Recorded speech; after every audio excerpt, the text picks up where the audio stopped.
over 6 weeks, 20-minute session. And this is another interesting thing. I don't know how long you keep your patient after you needle them. I do 40 minutes. When I went to see Dr. Richard Tan in the 90s, he kept patient in the room for 1 hour, 1 hour 15 minutes. But he's probably very good. Everybody take a nap. They put people to sleep, but they don't complain. If I keep my patient 1 hour 15 minutes, a lot of them will probably complain. Oh, I need to go pick up my kids. I have other things to do.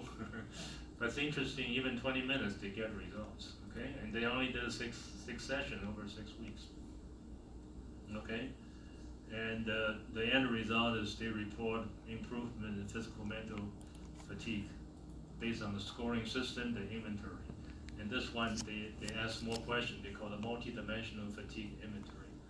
So this is kind of just give you a flavor of how these studies are done, but you need to know how these studies are done. You know, in practice, I wouldn't have the time, and you don't have the time either, to ask 36 questions every time patient comes. And you don't care about the scoring, right? I don't either. I just ask the patient, do you feel better? He said, I feel better. Okay, that's good. If they don't feel better, then you need to stop and think, what else can you do, right? Add some more points, or you're missing some in your pulse diagnosis, or you need to relax the patient more, or what? So my perspective is cancer fatigue respond better if no active chemo. It's awfully important to know. You know, this is a mixed bag of patients we're talking about. People who already finished chemotherapy greater than 2 years ago, they're easier to treat in my book.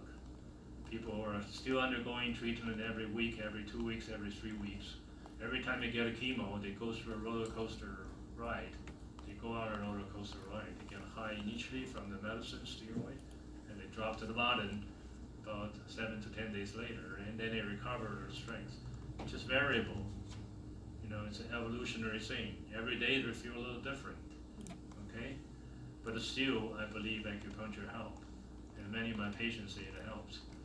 So cancer stage also makes a huge difference, and not just psychologically, but people who have active, widespread cancer, stage 4 cancer, they tend to have more fatigue.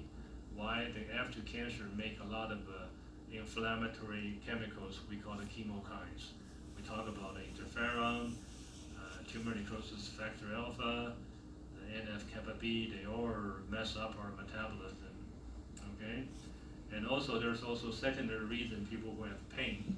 If you have pain, at the end of the day you'll feel tired. You don't get comfortable. You're constantly managing to cope with the pain. That drains your energy, right? People with anemia.